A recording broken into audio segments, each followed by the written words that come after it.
Good morning. Thanks for joining us today. I'm Chrissy Mernon, and my guests are Simera Nichols. She is the Hospital and Community Relations Manager for the San Antonio Eye Bank. She brought with her this morning Michelle Ramirez, who is a bereavement educator with Hope for Grievers. Her grandmother received a cornea transplant, and while her grandmother was the one who was most affected, it really had an impact on the family, and we're going to talk about that. And Sam Pantusa is the operations officer for the Lions Sight Research Foundation. And the Lions are teaming up with the San Antonio Eye Bank for the Stride for Sight, which is coming up on Saturday. And by the way, March is National Eye Donor Month. So we're going to talk about what is involved in an eye donation, what the need is, why people lose their sight. And so thanks for coming by, Simera. Tell me about the Stride for Sight, what that is, please. Well, we're really excited to be partnering up with the Lions Sight Research Foundation to have this community event. It's going to bring awareness for the gift of sight, honoring those who've been touched by cornea donation and transplantation, but also the importance of healthy vision. And the Lions Group, the Lions Foundation, and the clubs are essential of that within the community. There are millions of children who can have their learning impacted due to vision conditions, and early screening, early prevention and diagnosis is essential with that. So the Stride for Sight coming up on Saturday, where? At Comanche County Park over at 2600 Rigsby Avenue. We encourage runners, walkers. We even have a category for sleepwalkers if you just want to donate and you're not able to attend the event, but it's for all ages. We actually are going to have a free kids fun run for kids ages 10 and under. We'll have face painting for those who are walking in honor of someone that has passed away. We'll have a remembrance table there. They can post a photo in honor of that individual. So it's really just a community celebration of those who've been touched by donation, transplantation, and again, those who are aligned with the mission for healthy vision. How many people are having an eye issue where they're in need of a transplant? You know, I hear a lot from the Texas Organ Sharing Alliance about kidneys are most in demand, and that illness is really a cause behind that. So what is it with eyes? So there are various diseases, illnesses, and injuries that can lead individuals to need a cornea transplant. And annually, there are over 50,000 cornea transplants performed in the U.S. Mm-hmm. There can be diseases like keratoconus that causes the cornea to bulge out into a misshape. You can have a disease like Fuchs dystrophy. You could be in an accident. I've known a patient who was simply taking down their Christmas tree and one of the pine needles punctured through their cornea, and there weren't any solutions for that or ointments that individual needed a transplant. Mm-hmm. So often individuals never think they'll be in that situation, but they're so grateful for those who make that decision to register and donate the gift of sight. And how do you become a transplant, someone who makes a donation? Oh, very simple. You can go online in Texas at donatelifetexas.org. Takes less than 3 minutes and register your decision to help save and enhance lives as an organ, eye, and tissue donor. Organ, eye, and tissue. So they can use everything.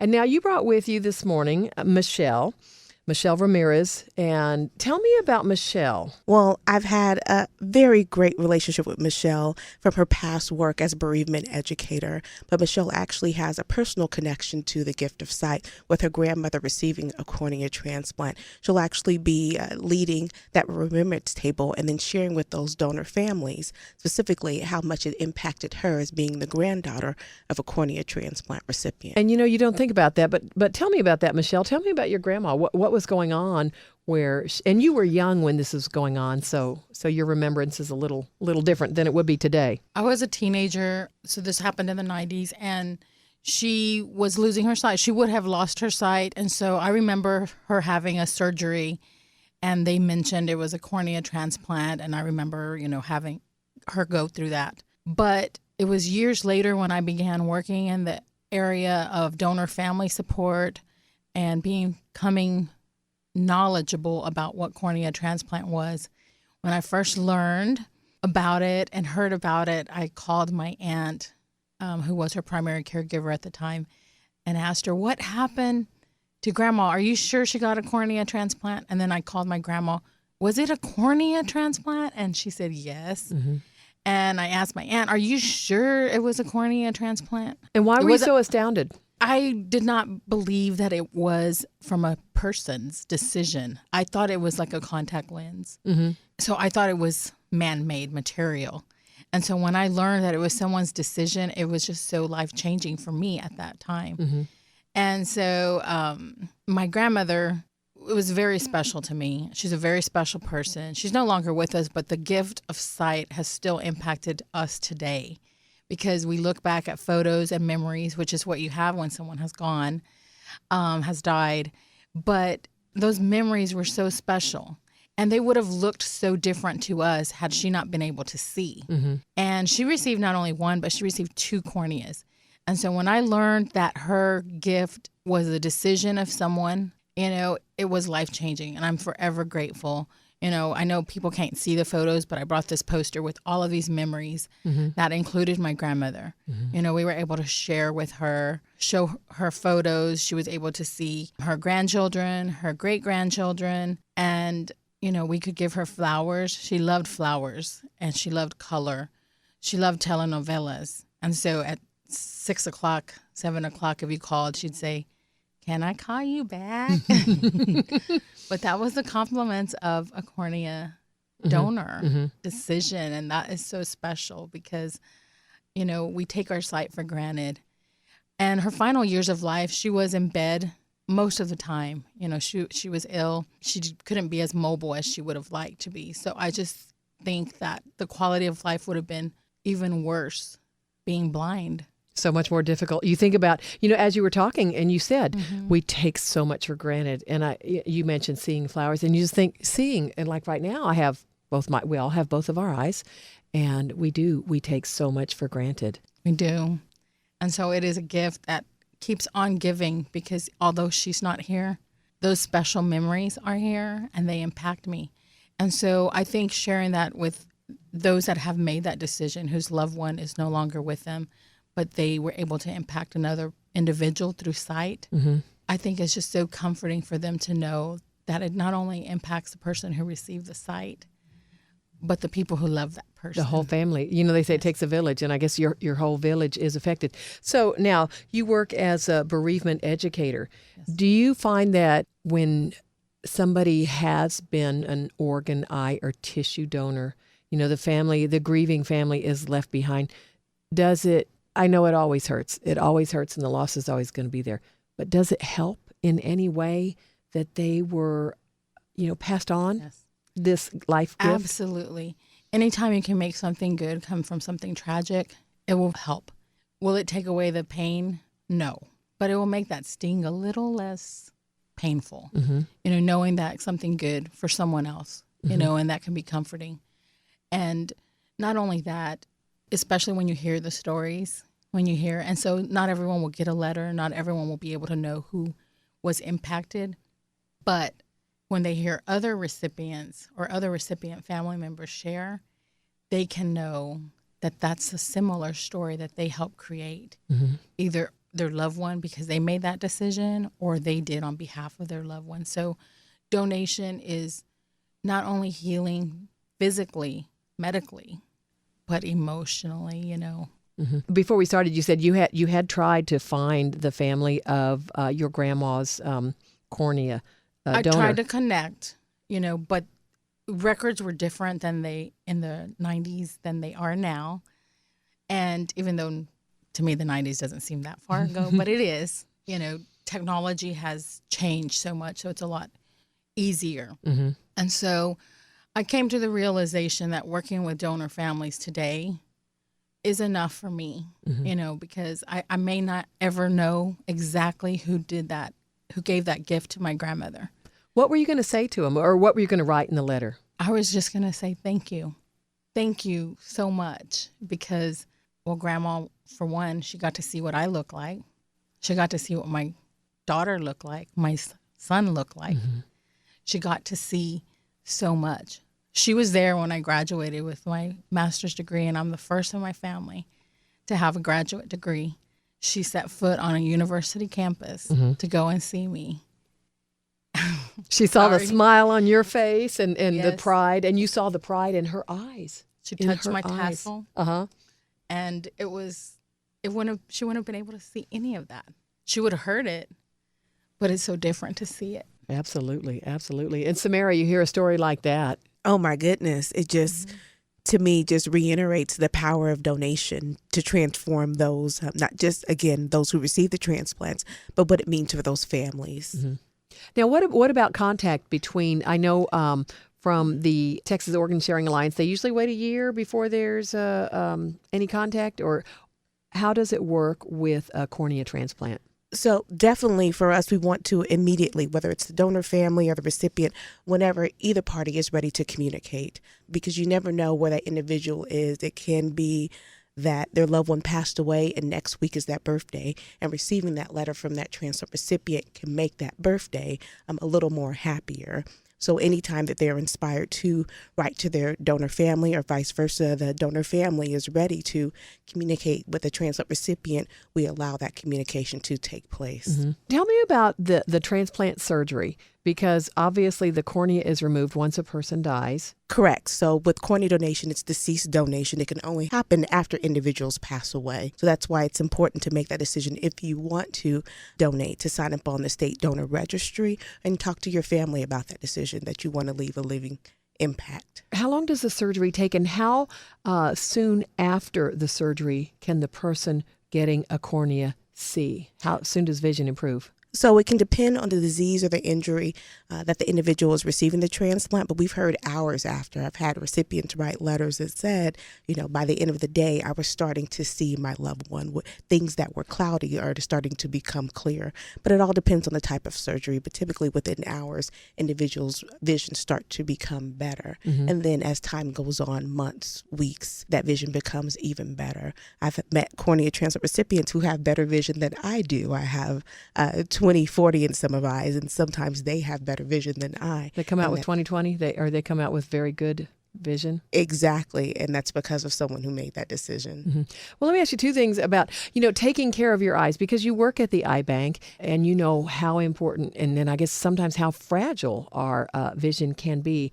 So what can we do to take care of our eyes for us? And then if we are going, become a registered donor upon death, you want to be good for somebody else. I think the normal practices, just like you would any instance, whether that's taking care of your health, washing your hands, being careful, making sure that if you use contact lenses, that they are the prescribed contact lenses, that they aren't the ones that are bought off the market. I know as a teenager, maybe I did some things that weren't as smart. Now working in this field, you like those snake eye things, and I mean, especially at Halloween, those contact lenses that are for costumes. But making sure you just buy them from someone that is licensed, not off the market, and at not the flea sharing market? with friends. Mm-hmm. Just being careful and cautious. Okay. Definitely normal eye care. Our guest this morning, Simera Nichols. She is the Hospital and Community Relations Manager for the San Antonio Eye Bank. Michelle Ramirez is a bereavement educator with Hope for Grievers. Her grandmother received a cornea transplant, and you just heard her talk about how it really transformed the family. And Sam Pantusa is the operations officer for the Lions Sight Research Foundation, and the Lions are partnering with the San Antonio Eye Bank for the Stride for Sight coming up on Saturday at Comanche County Park. And so before we got started today, I was chatting with Sam about all of the things the Lions do, and the Lions got involved at the request of a very famous person years ago, right? That's right. 2017 marks the 100th birthday of Lions. We started in 1917. In 1925, Helen Keller came to our convention and invited us to become Knights of the Blind, because at that point there really was no common advocacy for people who were blind or had vision impairments. So what have you all been doing since that invitation from Helen Keller? Well, today our mission has expanded quite a bit from just helping people who are blind. We have a variety of services that we provide throughout the communities that our Lions serve in. We collect used eyeglasses, and we take those and recycle them and use them on mission trips throughout the world. Mm-hmm. Our Lions do that, and they also provide those glasses to any other group who is providing that kind of service to those folks who've never had eyeglasses.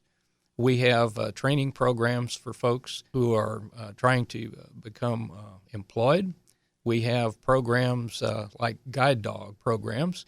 In fact, here in San Antonio, we have Guide Dogs of Texas, and Guide Dogs of Texas actually has their own Lions Club within their organization. Mm-hmm. And beyond that, we do a lot of work in prevention. In fact, our foundation has two purposes. One is to support research, and we do that through a partnership we have here in San Antonio with the UT Health Science Center Department of Ophthalmology. We have facilities there that actually have the Lions name on them. We have a pathology lab there, and we also have another facility called the Lions Low Vision and Rehabilitation Center. And the Low Vision Center is there to help people who already have vision impairments, glaucoma, macular degeneration, diabetic retinopathy, and any other issue to actually maximize what vision they still have in various ways. But that is the element that we connect to eye research. But beyond that, we provide services within our communities, actually services that are done by our Lions clubs. Those services fall under a category called the Lions Eye Health Program. And our Lions Eye Health Program in our district combines vision screening for adults, vision screening for children, and diabetes awareness. And we do that in a couple of ways, primarily with a mobile eye screening unit that travels throughout the 21 counties that our clubs are in and provides acuity, not necessarily examination. We certainly don't do diagnosis, but it is a screening. So we look into acuity, we look into eye pressure, and we look into visual field problems, and we help identify problems before people may know they have any symptoms per se.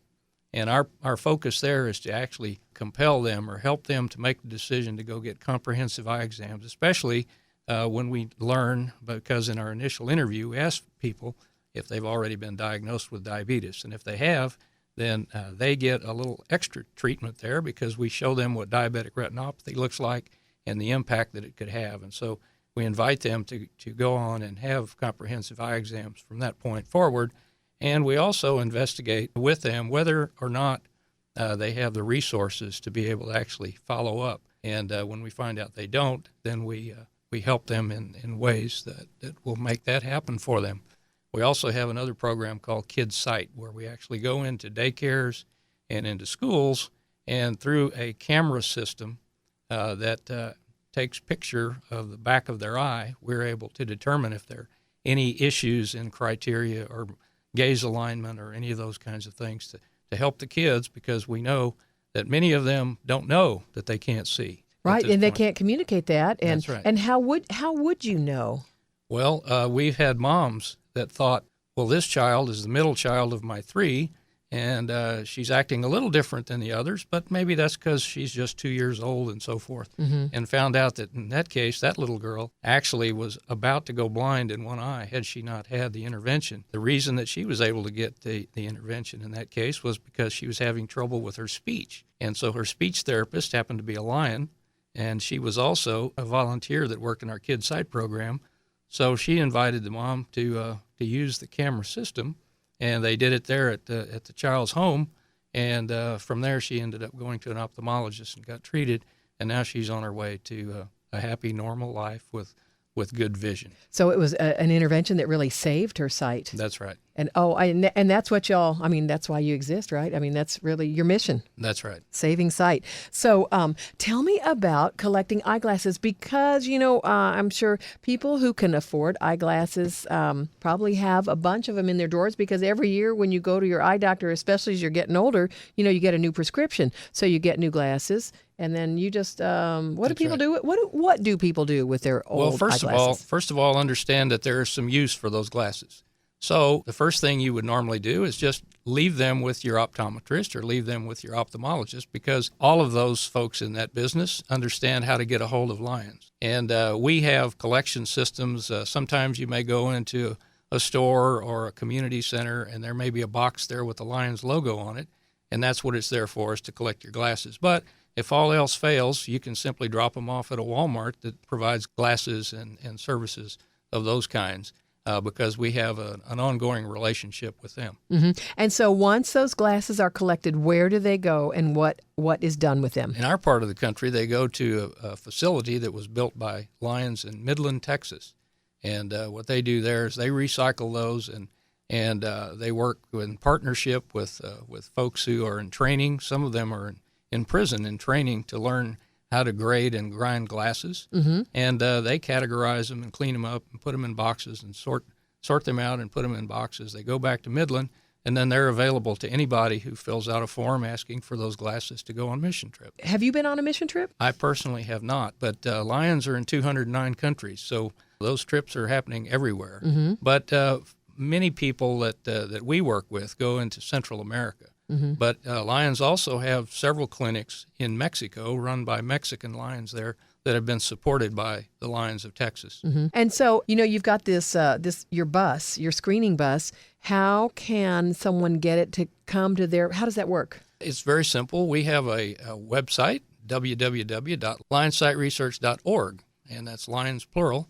And if you go to our website, you will see all of the services we provide, and you'll also be able to see the form there that you can fill out, or simply call us. That's the simplest thing. At the end of the website there, you'll have our contact information, our phone number, and email address, and so forth. And that's the best way, really. Mm-hmm. So while I have you here, Sam, tell me, how did you become a Lion? Well, I became a Lion the way all Lions become Lions. I was invited by a friend, and took me to the Northside Lions Club in 1975, and I've been a Lion ever since. Mm-hmm. And it's been my privilege to work with lots and lots and lots of wonderful people, to be able to partner with organizations that work similar to ours, like the iBank and others. We work with the Diabetes Association. We work with guide dogs, as I said earlier. But it's been a great privilege for me to be able to serve all these years. But really, our clubs are there for service, but they really are small families. Mm-hmm. And those families connect with other clubs, and so the family grows and grows and grows. Today we have about 27,000 Lions in the state of Texas. Mm-hmm. And by virtue of our fact that we work together in so many ways, we have just a wonderful relationship, and we all look forward to seeing each other and being together all the time and helping those folks who need us. Mm-hmm. So what else do y'all do? Do you do things other than vision-related things? Well, Lions are dedicated to finding out any need that there might be in a community. So consequently, we have programs where we give scholarships to young students and so forth. We have programs where we help in disaster. In fact, Lions International has a foundation that provides help in disaster all over the world. In fact, typically, what we like to say is whenever there's a disaster, the first people on the scene are Lions, and that's because they live there. Mm-hmm. But our foundation supports those folks by funneling funds immediately there that is not given to the government. It's given to those clubs so that money is used in those places that most need it. But we have a similar program in Texas called the Texas Lions Foundation. So just a couple of weeks ago when we had tornadoes here in Alamo Heights, our Alamo Heights Lions Club submitted a request, and within 24 hours they had money to help those folks in their community there. So we do those kinds of things. But also, one of the things that we are very proud of here in the state of Texas is the Texas Lions Camp in Kerrville, because every summer 1,500 kids are able to have a full camp experience no matter what kind of special need they may have, what kind of disability they may have. Yeah, if they have diabetes or any of those kinds of things, Down syndrome today. And so, again, and that came about because Lions saw the need back in the late 40s in the area in Kerrville up there. 2 Lions from Kerrville were answering a call to the epidemic of polio. Kids all over the state of Texas were suffering, and up in that area they have camps for kids who don't have any of those kinds of conditions and so forth. And they said, why can't we have a camp to help disabled kids? And that's how it got started. And 65 years later, we have a 500-acre wonderful facility up there that's supported by the Lions of Texas. How about that? And so how can a child get to the Lions Summer Camp? They can go online and just Google Texas Lions Camp, and there are forms there, registration forms to fill out. But if you just look around your community and find a Lion, any Lion can sponsor a child to the Texas Lions Camp. Okay. And then, so you're going to be at the Stride for Sight. What will the Lions be doing at the walk on Saturday, please? Well, let's see. We're taking care of many aspects. We've invited the Department of Assistive and Rehabilitative Services to do a white cane. We call it an obstacle course. Really, it's just a familiarization for folks to see what all the different kinds of impact there can be from a variety of diseases of the eye. We also are taking care of the food and all of the beverages and so forth. We're working with Solar Sports to manage the race and taking care of the registrations, providing the T-shirts, and all those kinds of things that have to happen just to put this on. All right. And I'll ask Simera Nichols from the San Antonio Eye Bank about the Stride for Sight coming up on Saturday. What's the day going to be like? How can people get involved? How much does it cost? So we believe it's a very nominal cost. For runners, there's a $25 fee. But if you round up a team of 5 or more, the fee is only $5. If you have little kids, 10 and under, they're actually able to participate for free in our Kids Fun Run to win some great prizes. We don't just give medals. We have bikes. We have scooters out there. We'll have face painting. So it's a nominal fee to donate to the community and to a greater cause. And if you want to find out more about the 5K and how to register online, you can go to lionsightresearch.org, and there's a registration tab on the bottom of that page. Okay, and then dogs are more than welcome, correct? Yes, so we say service dogs, lazy dogs, all dogs with leashes are welcome to the event.